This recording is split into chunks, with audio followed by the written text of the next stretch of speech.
Assalomu alaykum muhtaram muxlislar, dasturlar taqdimotida davom etamiz. Endilikda nodavlat notijorat tashkilotlari faoliyatiga noqonuniy aralashgan mansabdorlar jazolanadi.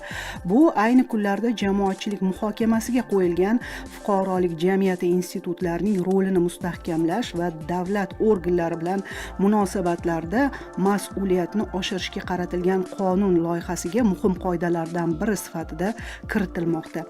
Bugungi dasturimiz mehmoni O'zbekiston nodavlat notijorat tashkilotlar milliy assotsiatsiyasi Toshkent shahar bo'limi boshlig'i Dilmurod Izzatov bo'ladilar va bugun ayni muhokamaga qo'yilgan qonun loyihasida ko'zda tutilgan qoidalar haqida so'z yuritamiz.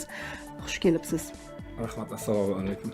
Albatta, mana shu qonun loyihasi bevosita fuqarolik jamiyati institutlarining jamiyatdagi nufuzini oshirishga qo'yilgan yana bir muhim qadam bo'ldi. Keling, bugungi suhbatimizni Dilmurod aka, sizni shu haqdagi fikrlaringiz bilan boshlasak, marhamat.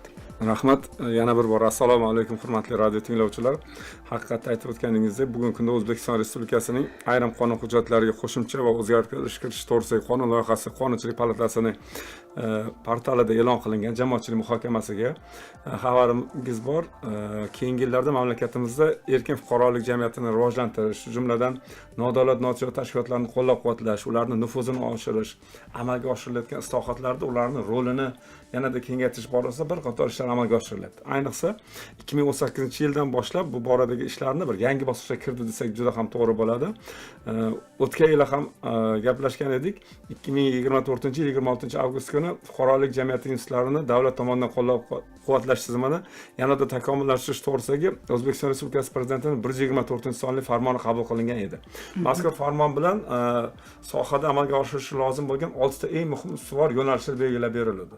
Mazkur ustuvor yo'nalishlardan bittasi, demak, sohaga oid bo'lgan qonun hujjatlarini yanada takomillashtirish, xususan O'zbekiston Respublikasining nodavlat notijorat tashkilotlari to'g'risidagi, jamoatchilik nazorati to'g'risidagi, ijtimoiy sheriklik to'g'risidagi qonunlariga bugungi kundagi islohotlardan, bugungi kunda mamlakatimizda amalga oshayotgan islohotlardan kelib chiqqan holda qo'shimcha va o'zgartirish va kiritishlar haqidagi mezon ham belgilab o'tilgan edi.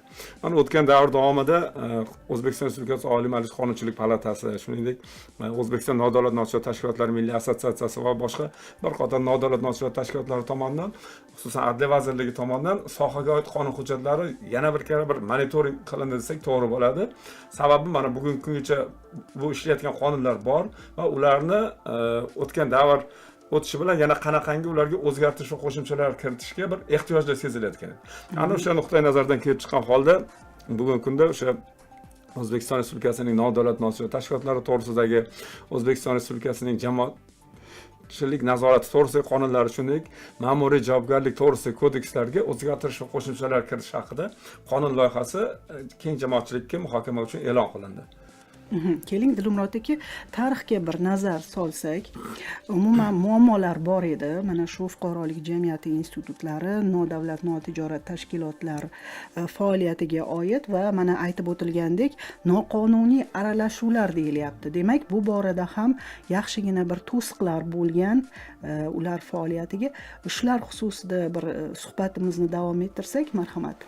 Tushunarli. Juda ham to'g'ri ta'kidlab o'tdingiz. Mazkur hozir jamoatchilik muhokamasi uchun e'lon qilingan qonun loyihasi 9 ta moddadan iborat bo'ladigan bo'lsa, uni birinchi moddasi, demak, O'zbekiston Respublikasi ma'muriy javobgarlik to'g'risidagi kodeksga yangi modda, ya'ni 197.8-modda kiritilishi taklif etilyapti. Va bu moddada, demak, nodavlat notijorat tashkilotlarining faoliyatiga qonunga xilof ravishda aralashish degan qonuniy me'yor belgilab beriladi.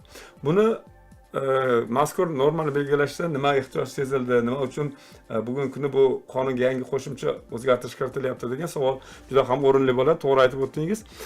Ming afsuski, o'sha jamiyat islohotlar tashabbuskori, davlatimiz rahbari ta'kidlaganlaridek amalga oshayotgan islohotlarni tashabbuskori jamiyat bo'ladigan bo'lsa, bundan tashqari shu jamoatchilik ma'qul desa ma'qul, noma'qul desa noma'qul bo'ladi degan yana bir g'oyalar bor davlatimiz rahbarida. Bu bugun nodavlat notijorat tashkilotlarining bir shioriga aylangan.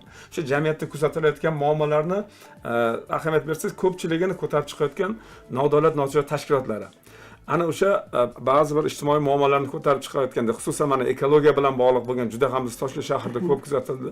O'sha muammolarni ko'tarib chiqqan nodavlat notijorat tashkilotlariga ming afsuski ba'zi bir davlat organi vakillari tomonidan bosim o'tkazish yoki bo'lmasa ularga ma'lum bir darajada faoliyatiga ozroq to'sqinlik qilish kabi holatlar ming afsuski kuzatildi.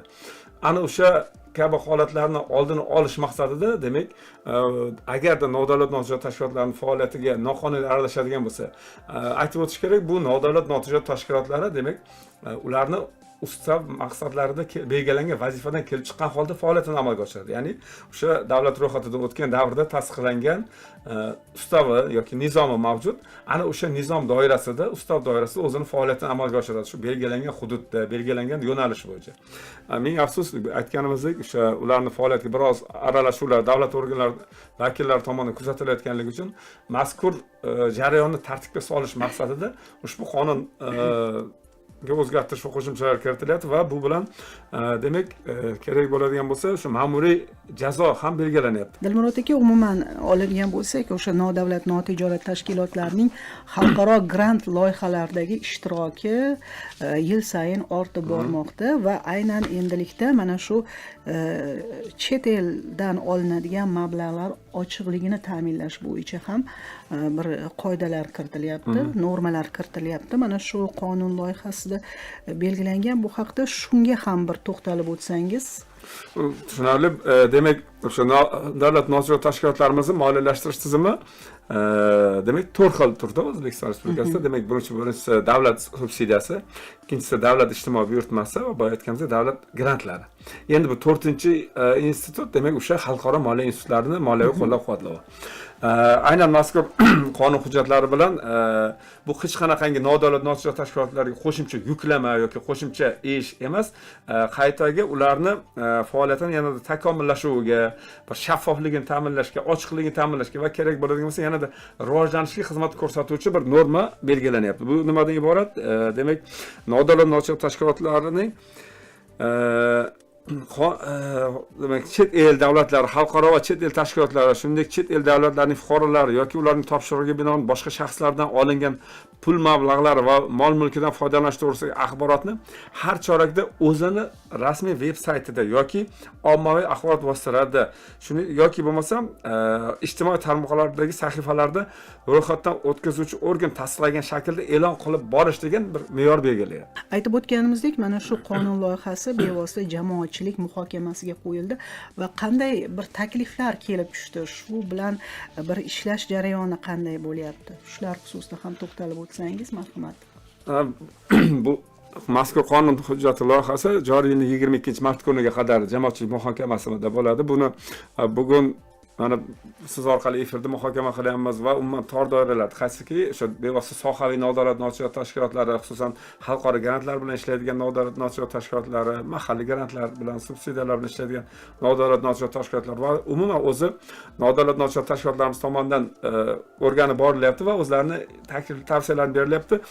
Ahamiyatli jihati shundan iboratki, bugungi kunga qadar o'sha nodavlat notijorat tashkilotlari to'g'risidagi qonun 1999-yilda qabul qilingan. O'sha boya aytganimizdek bir qancha o'zgartirish qo'shimchalar o'zi yig'ilib ham qolgan edi. Misol uchun nodavlat notijorat tashkilotlari aytadigan bo'lsak, respublika miqyosidagi, shuningdek yana shunaqa tushuncha bor ediki, haligi hududiy, misol Toshkent shahrining o'zida faoliyat yuritadigan yoki bo'lmasam Toshkent viloyatining o'zida yuritadigan va shularning orasida viloyatlar aro degan tushuncha ham bor edi. Ya'niki ikkita hududda faoliyat ko'rsatish mumkin. Aytaylik, Toshkent shahri va Toshkent viloyatida. Endi o'sha viloyatlar aro degan tushuncha bugungi kunda butunlay tahlil qilib qaraydigan bo'lsak, birorta ham unaqa tashkilot yo'q ekan.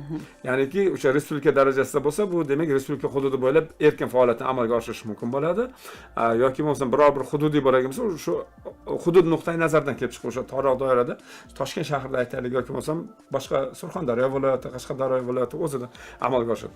Ana o'shaning uchun bu mazkur ortiqchalik qilgan uchun u chiqarib tashladi. Bundan tashqari o'sha mahallalar yoki bo'lmasam tuman miqyosida, shu viloyatga bo'ysunuvchi shaharlar miqyosida ham tashkil qilinadigan nodavlat notijorat tashkilotlari bor edi.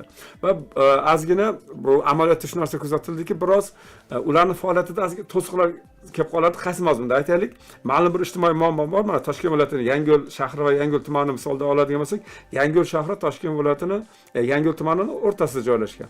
Va yoki bo'lmasa o'zimiz Toshkent shahar misolda oladigan bo'lsak ham Yangi hayot va Sergeli tumani. Sergeli tumani uchun faoliyat yuritadigan nodavlat notijorat tashkiloti Yangi hayot tumanida faoliyat yurita olmay qolayotgan edi.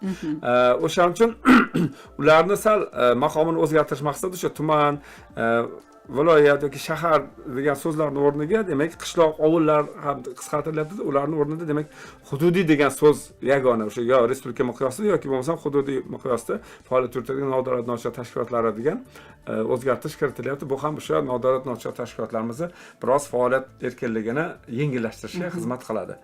Tom ma'noda aytadigan bo'lsak, nodavlat notijorat tashkilotlari davlat va xalq o'rtasidagi bir ko'prik vazifasini o'tab kelmoqda. O'ylaymizki, mana shu qonun loyihasi ishga tushar ekan, albatta sizning faoliyatingiz, umuman fuqarolik jamiyati institutlari faoliyati yanada takomillashib, yanada o'sha xalqni dardini, ularni manfaatiga xizmat qiluvchi yangi loyihalarni bir o'rtaga olib chiqadigan bir tashabbuskor bo'lib xizmat qiladi. Rahmat bugungi samimiy suhbat uchun sizga. Muhtaram muxlislar, eslatib o'tamiz, bugungi bizning suhbatdoshimiz O'zbekiston nodavlat notijorat tashkilotlari milliy assotsiatsiyasi Toshkent shahar bo'limi boshlig'i Dilmurod Izzatov bo'ldilar. E'tiboringiz uchun rahmat, xayr, salomat bo'ling.